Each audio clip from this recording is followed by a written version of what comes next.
The 666 Express. Written by Pete Altieri. Narrated by Brad Tucker. With additional voices by Pete Altieri, Chris Schaubeck, Chris C.K. Kovacs, and Joey Cashman. Featuring music by In Malice's Wake. Part 1.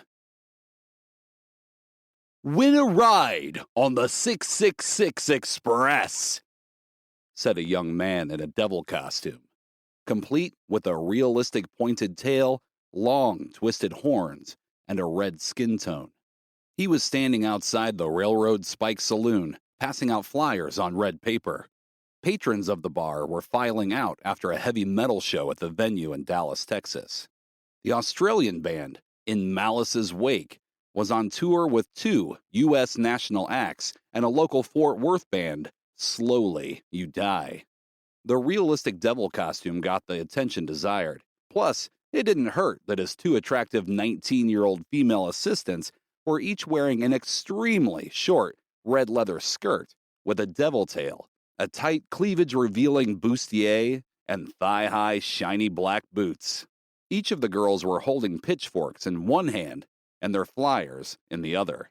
They smiled as the male-dominated crowd were more than willing to grab a flyer from the sexy, devilish assistants. Win a ride on the 666 Express, the man dressed like the devil said again as the crowd continued to leave the venue.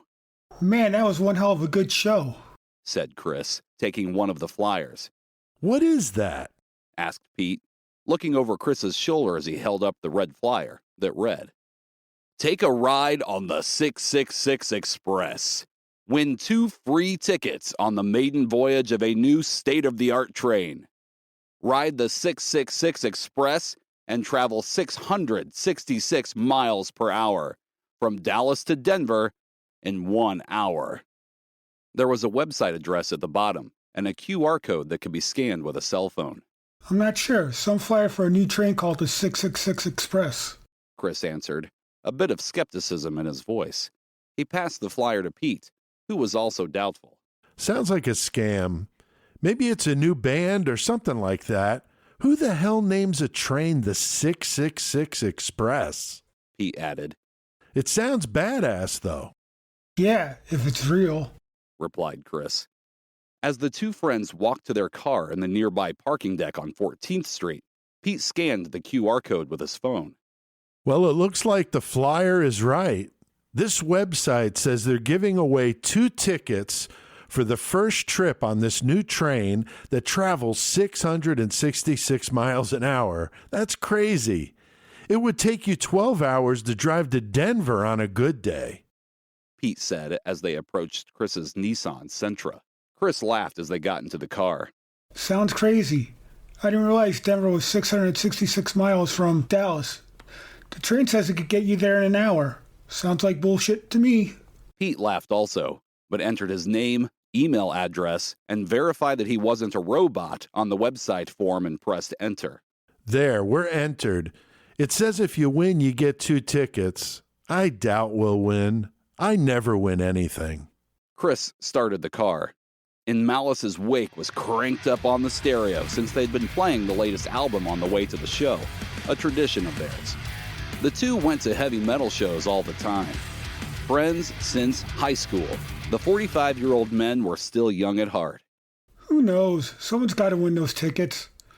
Maybe we'll get lucky, said Chris, backing out of the parking spot. True. We'll see, I guess. Pete turned up the stereo, and they each bobbed their heads to the music. Part 2. Chris and Pete were sitting in the living room of Chris's 2-bedroom apartment, where he lived with his wife Laura.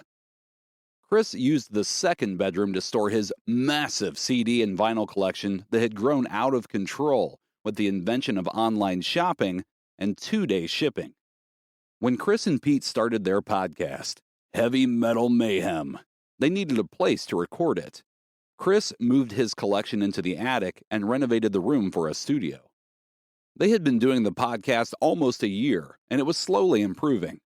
The biggest struggle for two middle-aged men to understand was the technical side of things, but they managed to get the studio set up to record and produce the show. The main thing was they loved talking about their favorite subject, heavy metal music. It gave them both an escape from their otherwise serious lives to a world where mosh pits and stage diving were king. They would have gladly done the podcast every week, even if people weren't listening. Pete came by every Tuesday after work to record the episodes. He was working at a local manufacturing plant as their safety and health manager. He'd been there 21 years and was making good money with excellent benefits. He and his longtime girlfriend Jennifer lived in a small one-bedroom apartment in downtown Dallas.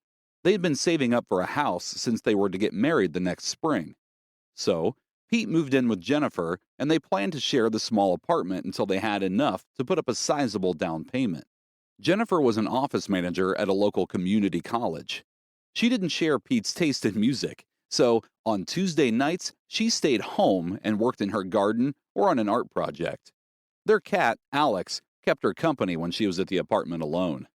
Laura tolerated the noise the guys made when they got together.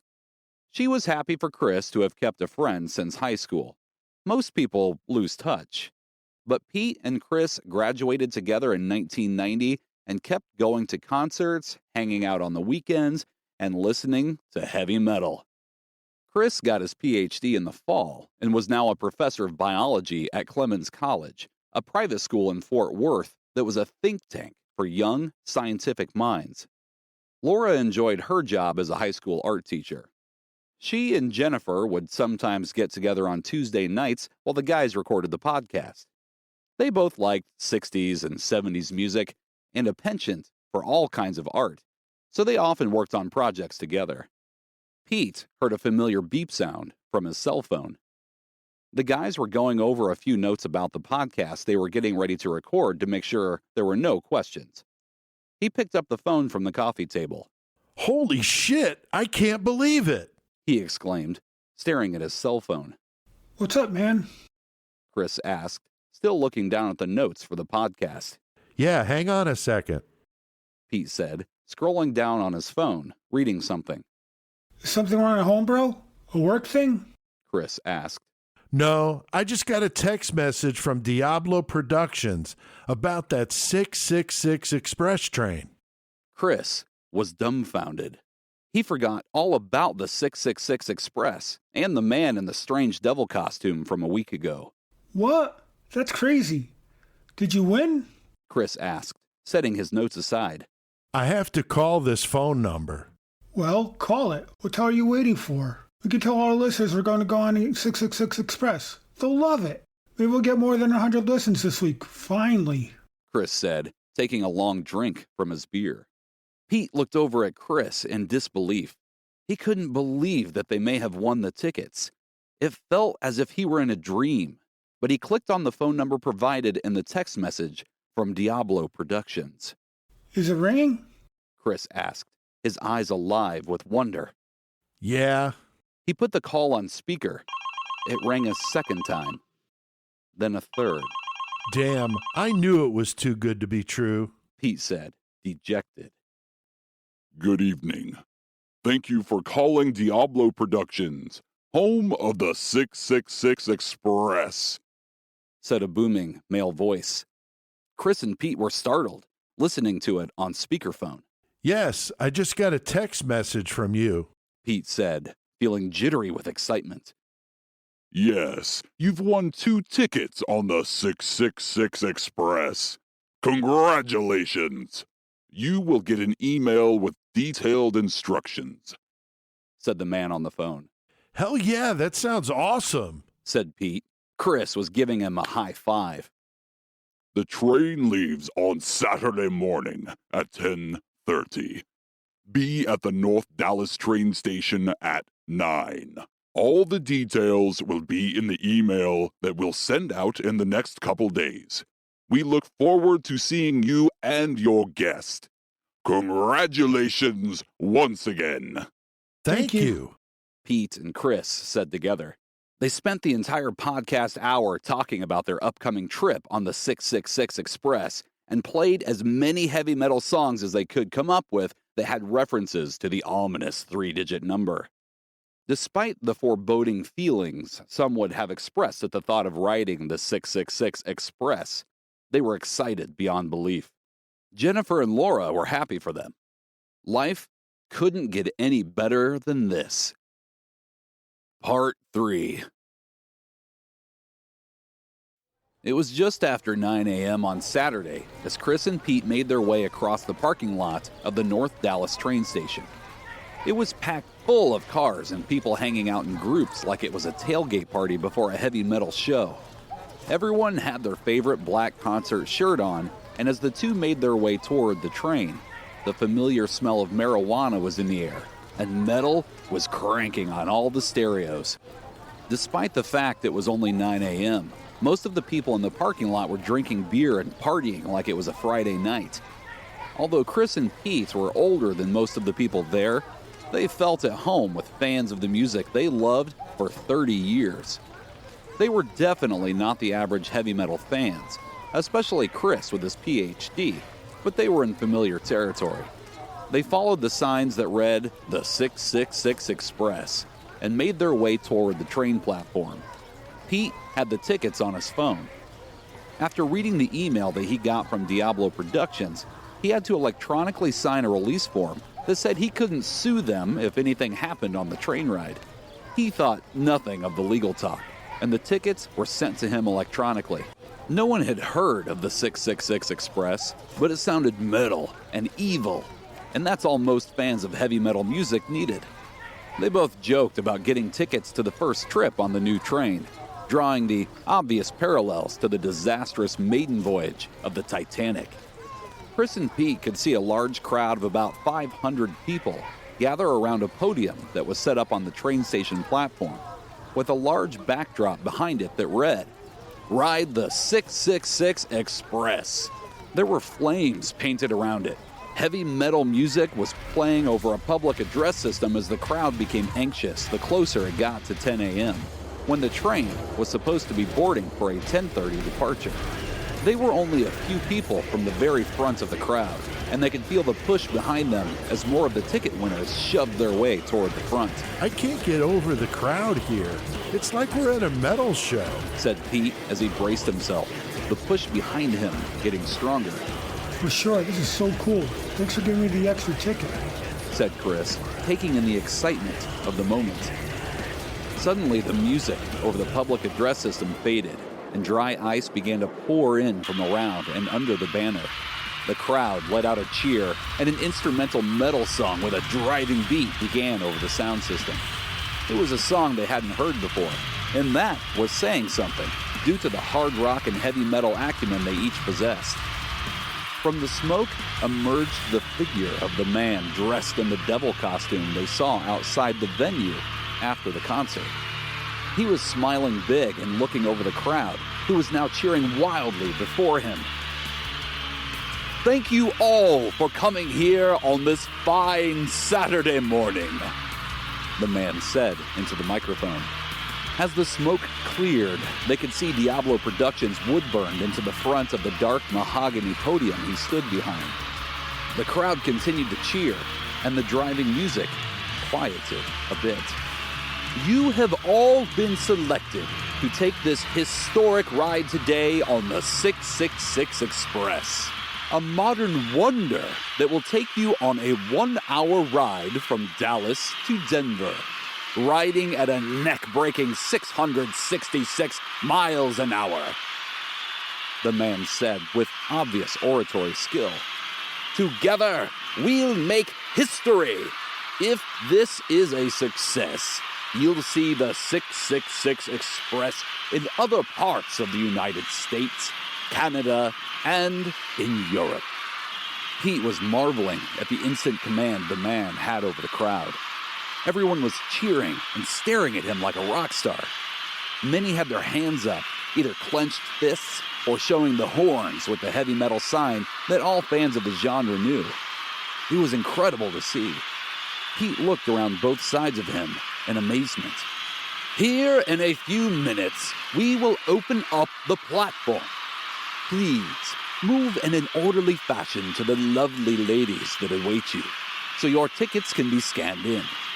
You will have to check in your cell phones, cameras, and any other personal items with our staff, so they can be secured for the hour-long trip. They will be promptly returned to you at the end of the trip. We don't want any pictures or video to leak out on social media. I'm sure you understand. This is a special trip on the maiden voyage. Our staff will take you to your assigned seating once your personal items have been secured. This will need to happen quickly so we can achieve our 10:30 a.m. departure for arrival in Denver 1 hour later. The man smiled once again at the crowd, walked to the left side of the banner, and out of sight as the dry ice began to dissipate behind him. As Chris and Pete made their way down the platform, they could see the sunshine gleaming off the incredible blood-red train with the 666 Express painted on the side, complete with flames and a laughing devil face. There was a row of black-tinted windows that were only 2 feet high and spanned the length of the train cars. According to the email that went out, there were 10 cars and a total of 40 people on each. There was a locomotive car at the front that provided all the power, and it was also red with flames going down each side. There appeared to be a large, tinted windshield at the front, but no obvious way in or out. The train design was sleek and very modern looking, and appeared to be ready for the challenge of crushing the speed record for a passenger train, previously set in Tokyo, Japan, at slightly over 300 miles per hour. There was a huge banner that hung across the platform that read, "Ride the 666 Express, maiden voyage, and make history." There were at least a dozen women dressed up like the devilish assistants from the In Malice's Wake concert, standing near the banner, scanning tickets and directing the patrons to their assigned seating. There was a steady cloud of dry ice coming from behind the women and made the display that much more like going to a concert. Heavy metal music was coming through the train station sound system. The ticket winners and their guests filtered onto the trains, marveling at the pomp and circumstance of the entire experience. Pete took out his cell phone with the tickets as one of the women scanned it with a handheld device. Additional female staff in the devil costumes were in each of the train cars, checking in personal items. Pete and Chris got their assigned seating in the back row of the first car. There was an aisle and 2 seats on each side. There were only 10 rows of seats, so it was extremely comfortable, with plenty of legroom for 40 passengers. The seats were black leather, with the interior walls the same blood red that the trains were painted in. The windows seemed tinted on both sides, making visibility difficult, even from the inside. There was a 60-inch video screen at the front of the car, facing the patrons. It was scrolling various messages about the train and some of the facts about the trip they were about to take. Behind them was a door that appeared to lead to the next train car, but there were no visible handles. There was a bathroom at the rear of the car on the opposite aisle from where Pete and Chris were sitting. This is really cool, said Chris. I can't wait to talk about it on the podcast. He was looking around the train car and soaking it all in. A younger guy sitting across the aisle turned to face Pete and Chris. He was in his mid-30s and wore a ball cap that said Goremonger on it. You guys do a podcast? He asked. Chris was in the aisle seat and faced him. Yeah, it's called Heavy Metal Mayhem. That's cool. I've never heard of it, but I like listening to podcasts, mostly true crime, but metal ones too. He replied. He reached his hand out. My name is Joey. How cool is this train? Pete was listening to the exchange and chimed in. It is really cool. Is your friend okay there next to you? Pete had noticed the skinny young man slumped over with a black cowboy hat on, sitting next to Joey. Joey laughed. Don't mind him, that's Mick. He got really drunk last night and never stopped. He passed out on the way here after we stopped for breakfast. It's amazing I was able to get him on the train. He'll be okay after he sleeps off one hell of a whiskey drug. Chris and Pete laughed along with him. Mick sat quietly with his head bowed down. A bushy red beard and mustache covered most of his face that could be seen below the hat. He loves drinking McCormick whiskey, so we call him Mick. His real name is Sheldon. Joey added, smiling. Well, I guess I'd rather be called Mick than Sheldon, too. Chris said. The three guys laughed at Mick's expense as more passengers began to fill the seats in front of them. Suddenly, a male voice came over the sound system in the train car. Please be sure you are in your seats. The 666 Express will be departing the North Dallas train station in 2 minutes. The voice said. It sounded like the man that Pete spoke to when he had called about the tickets. 2 minutes. I guess we're about to make history, said Joey, slapping Mick's knee, causing him to shift slightly in his seat. Mick gave him the middle finger, acknowledging that he heard him, but didn't approve. The three laughed again. The door of the train car closed, and the lights inside dimmed gradually. A distant, low hum could be heard on the sound system. It was a deep, guttural noise that seemed to vibrate everything in the car as it got louder. The passengers looked around at each other in confusion as the feeling among them changed from excited to tense. At exactly 10:30 a.m., the passengers were jerked back into their seats and the 666 Express abruptly pulled out of the station, heading to Denver, reaching 666 miles per hour in less than 1 minute. Part 4. What the hell is going on? Said Pete, straining his eyes to see outside the darkened window on his side. He took his glasses off and rubbed his eyes. I can't see a damn thing. Chris answered. I don't know. This is pretty crazy. I can't see anything out these windows either. The 666 Express continued to move at its incredible speed, but the passengers weren't able to see anything. It was a blur outside through the heavily tinted windows. Pete looked around to see what the other passengers were doing, but most of them seemed to be unconcerned and sitting back in their seats.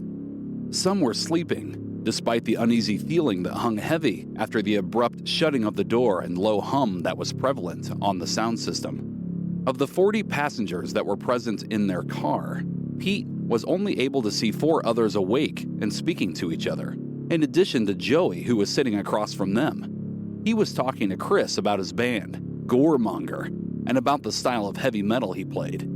The digital sign at the front of the car now only read 666 Express, Make History, with an animated image of fire behind the letters.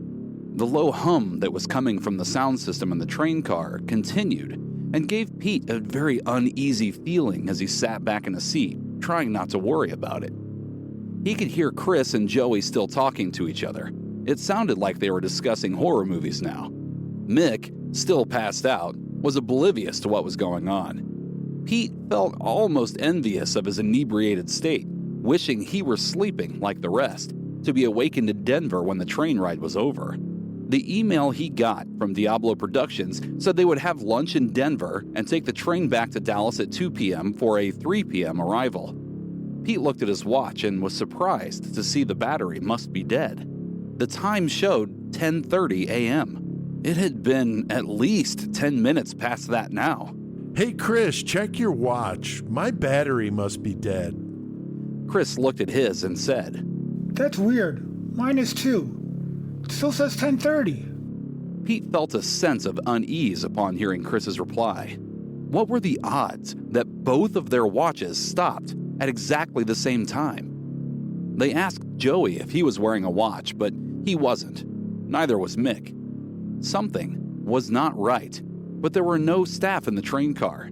He wasn't able to see an emergency phone to call the conductor or a staff member. Since the women took their phones, there was no way for anyone in the train car to call, email, or send any message. They even took smartwatches with the other personal items. Pete wondered if it was okay for them to get up and possibly try to open the door behind them to go into the second car. There had to be someone they could ask. He was feeling a panic attack coming on. Suddenly, the low hum that was coming through the surround sound system changed to a heartbeat. It was distant, but there in the background. Pete was definitely not hearing things. Do you hear that? Pete asked Chris. The beating got slightly louder. The heartbeats? Yeah, that's really weird. I think we need to get up and try to open that door behind us. Something isn't right. I still can't see a damn thing through these windows, Pete said, taking off his seatbelt. Part 5. Chris and Joey got up from their seats and went to inspect the door that led to the next train car. Pete watched them and nervously looked around to see if any other passengers had noticed anything was strange about this train ride. Chris could tell Pete was starting to panic. While Chris was also concerned, he noticed his friend was breathing harder and starting to sweat profusely. Pete had issues with panic attacks a few years before, when he went through a stressful safety audit and OSHA investigation following an employee at the plant that fell to his death while working in a scissor lift. Despite the fact OSHA did not find the company at fault, the investigation went on for months and caused many sleepless nights. Pete was prescribed medication to deal with the panic attacks, and when the investigation was over, the condition went away. It's weird. I don't see any way to open it, said Chris, feeling around the perimeter of the door. Maybe it's the door the train conductor has to open or something? Joey asked, looking around for an intercom or some way to let the staff know they needed help. Chris was now starting to feel the same anxiety as Pete. Can you open it? Pete asked, the stress of the situation showing on his face. I don't think so, Chris replied. Chris and Joey sat down. Joey turned to Mick, who was still passed out with his cowboy hat down covering his eyes. Well, he's not worried about it. Chris and Joey laughed. Pete kept staring at the digital screen at the front of the train car, which still read 666 Express, Make History. Chris glanced at his watch, which still was frozen at 10:30. He looked over at Pete, who had his eyes closed, taking deep breaths. Chris feared Pete would lose control if things didn't change soon. He also thought they were at least 30 minutes into the trip, so the ride would be over soon. Chris hoped that Pete could hold it together for a bit longer, while at the same time tried his best not to lose control himself as the 666 Express sped down the track at an insane speed. It seemed to be keeping time with the faint heartbeat that was still present through the sound system. He found it odd that no other passengers seemed concerned in the least. Part 6. The 666 Express was moving at a tremendous speed, and Pete got up from his seat to get the attention of the staff. He figured that there had to be video surveillance in the cars, and someone would see he was moving around in obvious distress. I need to do something, Pete said, excusing himself past Chris. We need to get someone to tell us what's going on. Chris shifted in his seat, also very concerned, but doing his best to keep it under control. How is everyone sleeping through this? Pete asked as he walked down the aisle toward the display screen. He glanced back and forth as he made his way to the front of the car. Chris and Joey watched him from their seats, unsure of what he was going to do. Both men could tell that Pete looked like he was on the verge of a breakdown. Pete started beating his hands on the front of the train car, below the screen. Is anyone there? Help! We need help! He screamed out, his fists uselessly pounding the metal wall. No one answered his pleas. Pete turned to face the passengers. They were all slumped over, soundly sleeping, as the 666 Express was hauling across the countryside at a breakneck speed. Only Chris and Joey were awake and looking at him. On the left side of the front row, there was a young man in his early 20s with a woman about the same age, holding hands while they slept. Excuse me, Pete said as he lightly kicked the man's combat boot. The man didn't move after his boot sprung back to its original position. Pete pushed the man's shoulder. Hey, are you awake? The man didn't move. Chris, I'm telling you, something is wrong here. This guy isn't moving. Chris and Joey stood up and tried to get the attention of the passenger sitting in front of them. They got the same response as Pete. Nothing. Holy shit, man. I think these two are dead. Joey exclaimed, pointing to two women in their 20s in the seats in front of him. Mick is breathing, at least. Hearing Joey say that made Pete and Chris freeze in place for a moment. They each scanned the passengers before them, and a horrified look swept over both men's faces. Was it possible the entire train car was filled with the dead? The idea of it was shocking. What the hell's going on here? Someone has to be playing a joke on us, said Chris as he gingerly walked down the aisle toward Pete. There's no way these people are all dead. Sweat was now pouring down his face. Now all three men were shaking the other passengers to see if anyone else was alive. They got no response.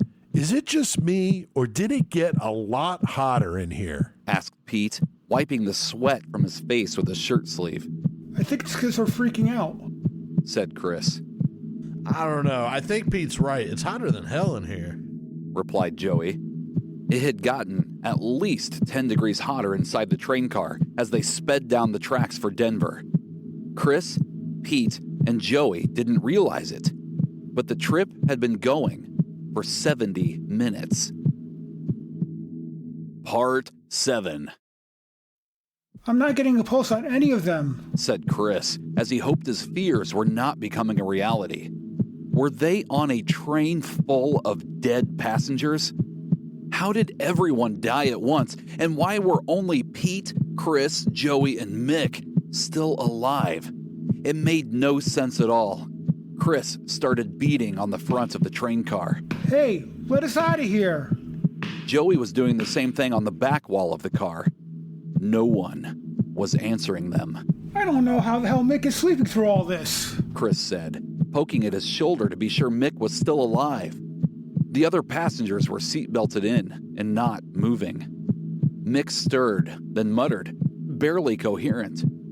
Oh, what the hell, man? He resumed snoring quietly. Beads of condensation were forming on the metal interior of the train car.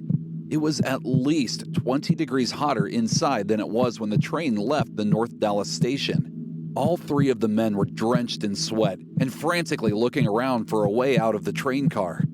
None of them knew what they were going to do once they got out, but the walls were closing in as each of them felt an overwhelming sense of claustrophobia. Inch by inch, the walls got closer as the seconds ticked by. Despite the fact Pete was checking his watch every few minutes, hoping it would resume working, it did not. With all the insanity that was going with the train ride, he lost all sense of time and wondered if it had been an hour.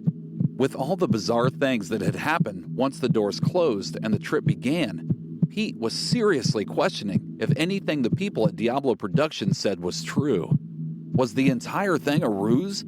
Were they all on video for some stupid reality show, and this whole train ride would be a funny joke broadcasted for the world to laugh at?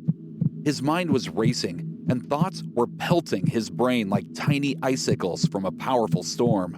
We have to do something, Pete said, pacing back and forth at the front of the car. Chris was looking closer at the digital screen. Condensation had covered the screen as the temperature inside the train continued to climb. I hear you, said Joey, who joined Chris. They were trying to pry the monitor off the wall. This whole train is fucked. The hard plastic frame of the screen snapped as the two men pulled the top left corner of it from the metal wall. The screen crackled, then went black. Holy shit, yelled Chris as the screen fell from the broken frame, shattering into tiny pieces on the smooth metal floor. Pete, Chris, and Joey all peered into a mass of circuits, wires, and connectors where the screen had been. The way it was wired was like no monitor any of them had seen before. What the hell is this? Asked Joey, pulling one of the wires out to look at it. A hot red fluid spurted from the broken connection. Oh my God, is that blood? Asked Pete as the fluid continued to spray from the broken wire. I think it is, said Chris, trying to crimp the wire, but the pressure was too strong. I can't make it stop. Joey suddenly felt something grab the back of his t-shirt. What the? A couple that was sitting in the front row had torn off their seatbelts and staggered to him, pulling at his shirt. Their eyes were open but vacant. Their pallor was gray and sickly, and low groans came from their mouths. A putrid, fetid odor followed, wafting up as Joey staggered back. Looking past the couple, the other passengers were all standing up, some already in the aisles, making their way to the front of the train. He pushed the couple back toward the seats and they fell to the floor, only to stagger back to their feet once again, unfazed by it. Pete and Chris each grabbed a piece of the plastic monitor frame, holding them out to defend themselves from the horde of dead passengers. They had been awakened from their slumber of death and were shuffling ever closer. Blood was spraying from the wall where the monitor had once been. More wires had come loose, and now there was a steady stream of it running down the wall and to the floor, making it very slippery. The ever-present heartbeat from the sound system continued to get louder, and suddenly distant cries of anguish could be heard. Was it the cries of passengers in the other cars? The noise was unnerving, as the three men were grasping at their last strands of sanity among the train car full of dead passengers moving toward them. As the dead got closer, Joey was backed into the corner at the front of the car, opposite where Pete and Chris were. Suddenly, he heard a loud voice above the din. Fuck all of you! Screamed Mick, who was now standing up and wide awake. Something had flipped the switch inside his head, and he was now in the middle of the chaos with the rest. Above his head, Mick swung his steel-toed boots by the laces. He was smashing the work boots he had been wearing into the skulls of the dead passengers. They fell in a heap as he hit one after the other with tremendous force, the steel toes making a dull crunching sound against the bone. Mick, hell yeah, man, screamed Joey. He was struggling to stay on his feet with the blood sloshing around at the front of the car and the undead reaching for him. Pete and Chris were doing their best to hold back the passengers that were surrounding them, using the broken pieces of the frame. They weren't doing much more than buying time. It would only be a matter of minutes before they were overtaken.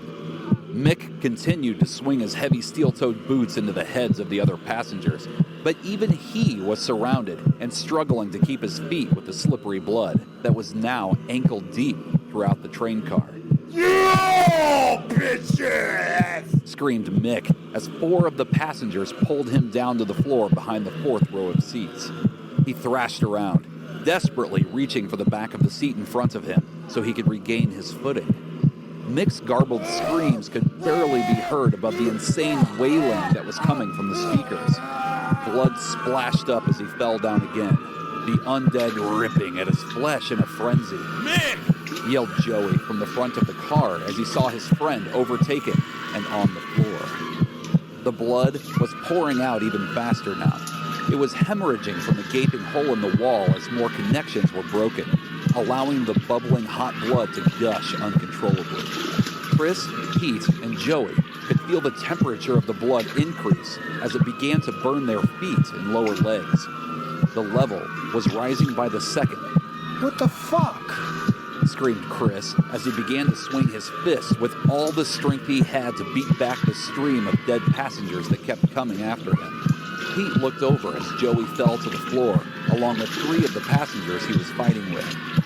Joey tried to cry out, but he was submerged in the scalding hot blood. As he raised up for a brief moment, the skin was peeling from his face, his eyes opened wide in sheer terror. His mouth was screaming, but no sound came out as more of the undead tore at his flesh until he went down, never to come to the surface again. His goremonger hat was afloat in the blood for a moment before going under. The moaning and crying that was coming from the sound system persisted, as did the hideous heartbeat that continued to grow louder. The inside of the train car was absolute madness as Chris and Pete tried to make their way to the spot on the wall where the blood originated. It was burning their skin, but they saw no other way out of the metal train car. Chris reached up and pushed his hand into the pulsating blood, screaming as the flesh peeled from his hand and arm. Pete was barely holding on to the opening and could feel his grip slipping away. The pain was intense for both men. The bodies of the undead were floating in the scalding blood that was now nearly waist deep. The pain was blinding for Pete and Chris as they hung on. Chris had one arm completely inside the wall, desperately pulling at whatever he could to get his body into the opening.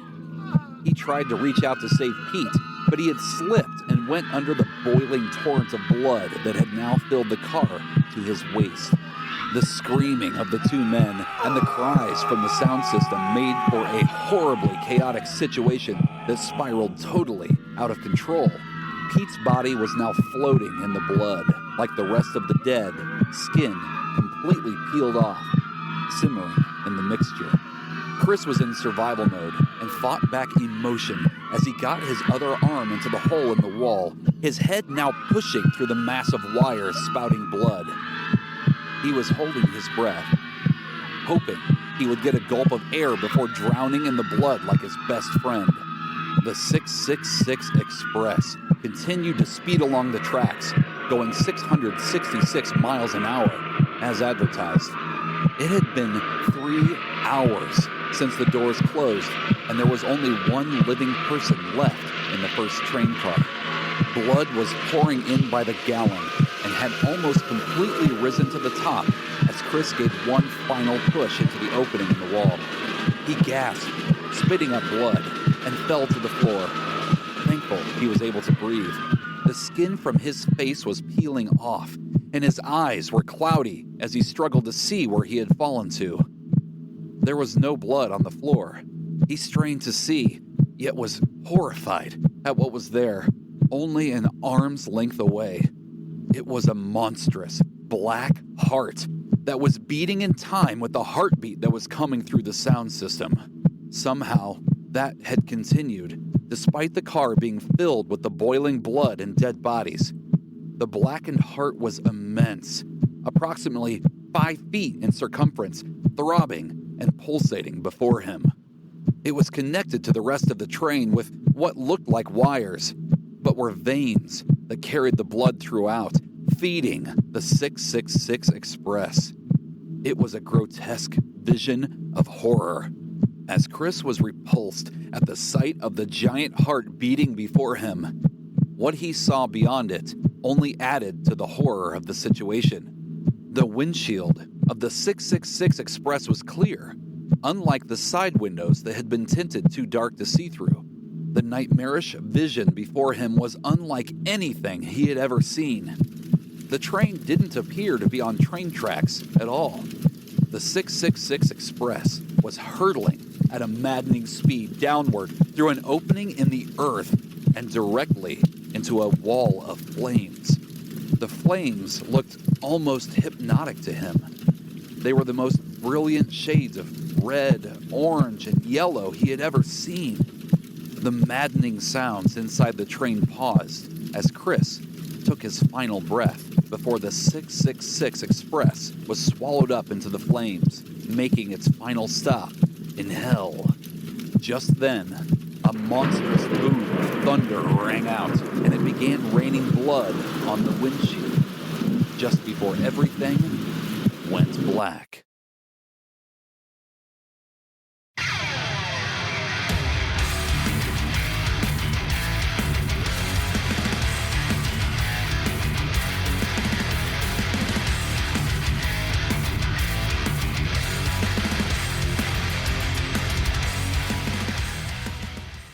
All right, so that was a something we've never done before, the 666 Express audio version. What did Chris? I know we've been talking about this for a while, and I'm glad we were able to do this for our listeners on Christmas. And 2020 was a fucked up year, so yeah, 2020 has been super fucked up. And I just want to say, I saw this meme today that said, like, you thought 2020 was fucked up. Wait till it turns 21 and starts drinking. Oh shit! But as far as doing the fucking audio recording for the goddamn 666 Express, that was like awesome. I know I didn't have money in the lines, which is fine. I don't care. Sure. But goddamn, everything put together sounded great. Like the three of us sitting here and with CK fucking getting his shit. Right. And fucking Brad Tucker doing his shit. Like everything got put together gooder than shit. And I loved the fuck out of it. It was fun. Yeah. And I got to be in character because I don't normally drink a whole lot of whiskey during the nights when we're doing the podcast. Right. But you did get in character. Mick likes McCormick's whiskey, and that's what I drink. So, like, I'm just sitting here, y'all are doing your shit, and I'm just like sipping on whiskey, like, fuck yeah, dude, that's what it is. This is life right here. Mick's a character, method actor. Yeah, That's right. Exactly. Well, It's see, the whole fucking thing good. came about, when I wrote the short story, The 666 Express, originally, the story was about, I wrote it when I was in the Army many years ago, when I was on a bus ride from Fort Hood, Texas to Fort Huachuca, Arizona. And I remember waking up 12 hours into the trip and we were still in the fucking state of Texas. I was like, holy shit, So I thought, what would it be like to be, because we were on a bus, and I was like, man, it'd be on this bus and it never stops, So the original version of this story was called On the Road, and it was a bus. And the bus was like this new bus, and they won the tickets, and they get to ride the bus, and the bus never stops. It's And like a goddamn jet bus. it was similar to the whole thing with they were hacking through the wall and the blood's coming out and everything. So I took that idea and I modernized it. I thought a train would be cooler. It could go legitimately 666 miles an hour, because on the bus story, there's no 666 imagery. But with this, I thought it would be fun to do, and I tried to find a place where it would be 666 miles. So I played around with some different options and came up with Dallas to Denver, which was legitimately that distance away, and that's how it all came to be. But it was just supposed to be me and CK originally as the story first started. I You thought don't it'd be even fun. like us, man. He's just like, oh, these guys are going to yell at me. Well, I thought it would be fun, because CK, as my beta reader, reads all my stuff first, and I thought it would be fun to have me and him as characters in a story. So that's how it started. But then when I, started writing it, and I'm like, well, that'd be cool if there was somebody else on the bus we got to know. Right, not just you. And that's when I was like, well, shit, the obvious choice would be Joey and Chris, Well, the problem was I already named the character Chris, and of course, CK, your name is Chris, of course. Right. So I was like, okay, now what the hell do I do? Because CK seemed weird in the dialogue. It just you didn't roll. just don't want to be constantly like, hey, CK. Yeah, CK, it was weird. So I, Which that's is when what we do, honestly, during the podcast. CK. So I came up with calling Chris Mick for the whole McCormick whiskey, and so it was funny. So it was all, just, again, it just, the way it fell into place was just really odd, and it was a lot of fun. After I wrote it, I thought, this is kind of cool. I gave it to you guys to read, and you got to read it, and of course, you guys liked it because it was cool, because it fit what our characters are kind of in life with the podcast. So Joey, I mean, you got to hear it, and of course you read it, like I was just saying early on, but I never really thought it was going to become this, that's for sure. I was, especially for somebody like myself who does recording and all that myself, I was curious how it was going to sound audibly together with the way that we each did our parts. It would just, you never know how well it's going to clip together. Right. Plus you had Tucker doing the narration, and we hadn't heard that yet at that point. Right. So, and CK hadn't done his, like, it was like bare bones whenever we started. So Right. it was really, from what I heard that day to what we got to hear, what the listeners just heard, that's pretty amazing. Yeah, thanks. It was almost like putting an album together. Kind of, yeah. Yeah, When you and see all the tracks for this fucking thing, I mean, goddamn. You got, and that's what it reminded me of, is we're recording an album, but we're actually Piecing it together just like Right. you would, Right. record well, the bass tracks, do the when guitars. we came into Pete's to do the Chicago Ripper fucking episode, like he was showing us like all the layers and everything, and it's Right. like, goddamn, Yeah. that's some effort right there, and I love it, dude. Everything put together, like, Yeah, I mean, as I started doing it, it's like it needed more. I'm like, this is just too good to just not do it up all the way. And I was concerned that the sound effects were going to take away from the narration. But the thing is, Tucker is so strong. He sounds so good doing it that with the right volume, the stuff in the background, I didn't think took away from it. I think it added to it. 100%. I think so too. And if you listen to this, I definitely suggest go back and listen to it again. And what you'll notice, and I did it on purpose, is the noise in the background gets louder and louder and more hectic and more layers and more going on, so that the reader or the listener in this case would actually feel the tension like they would be if they were on that fucking crazy ass train driving straight into hell. Yeah. So I'm definitely glad we did it. I think it was, a heck of a... Because like you said, Joey, I had no idea what it was going to sound like. I didn't know how it was going to be. I'd never done this before, piecing in dialogue between people recorded at a completely separate time. Now, we do the goofy commercials, but those are usually one or two people back and forth. That's not too bad. Yeah, that's pretty simple. But when you've got a narrator talking and then breaking into dialogue, you back got to the four narrator, other- back to the Yeah, and dialogue. that's 4 other people's dialogue. Yeah, and I didn't know how it was going to sound like if you read a part wrong, or you said something that was off of like the way you meant to say it Right. within the context Like of the I was story. going to say the tone, context. Since this is kind of like a fucking wrap up of what everybody already just heard, when we did this, it was like, okay, so Pete highlighted all of my lines, Right. and for each person, all of our lines. Right. So I sat down.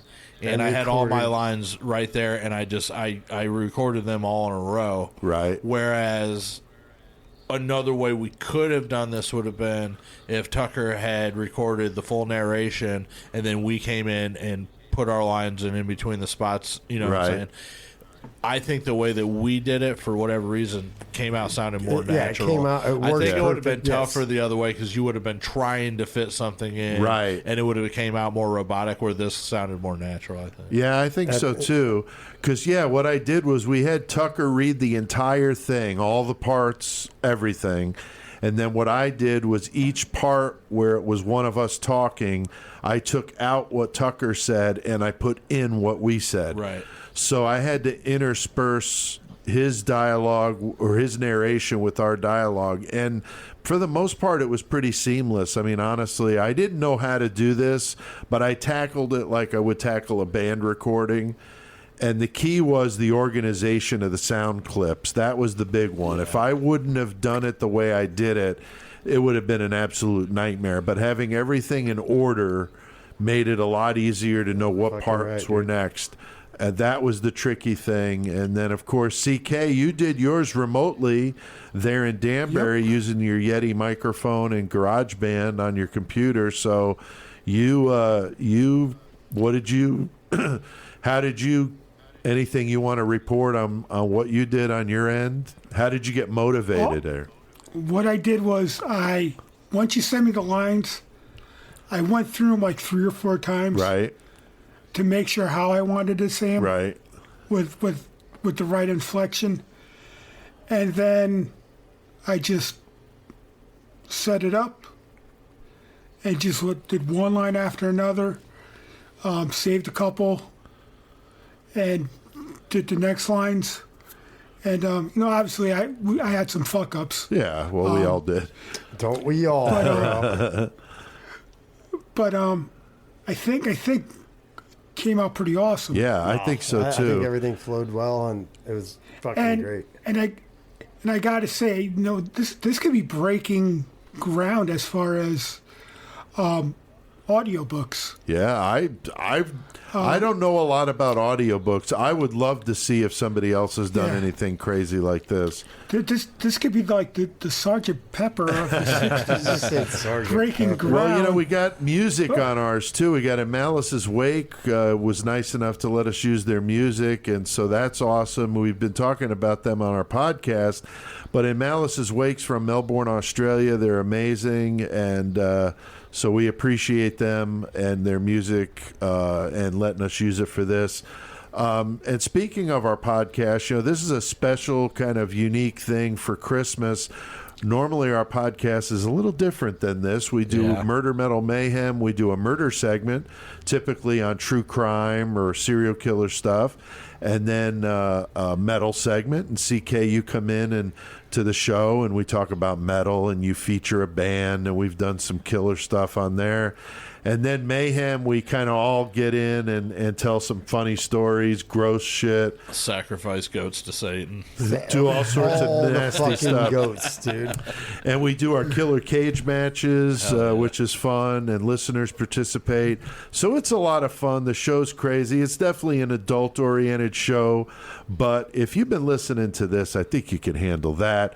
So we publish that every week on the Horns High Podcast Network. Every Thursday, new Murder Metal Mayhem is out, and at the point of recording this, we'll be at 122.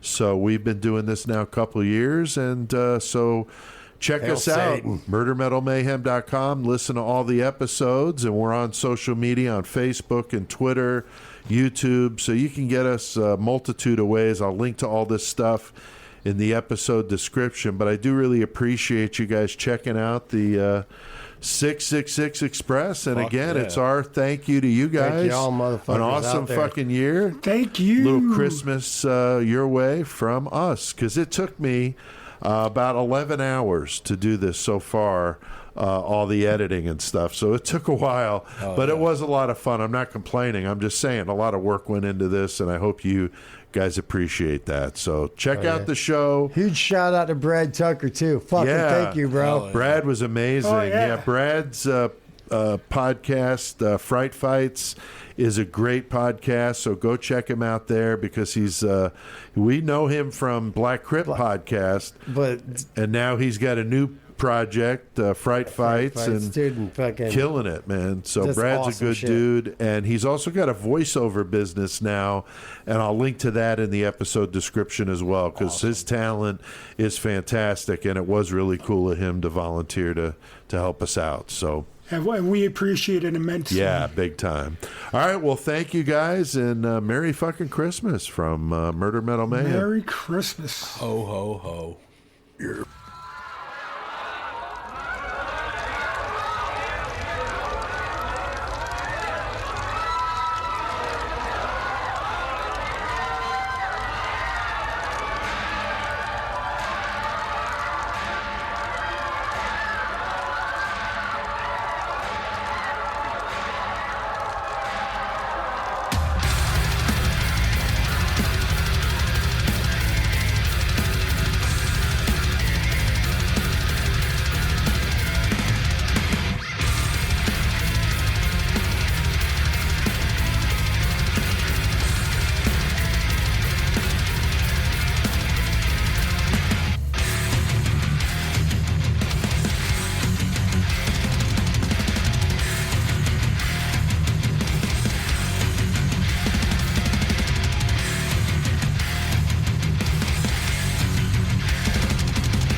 Mother, man.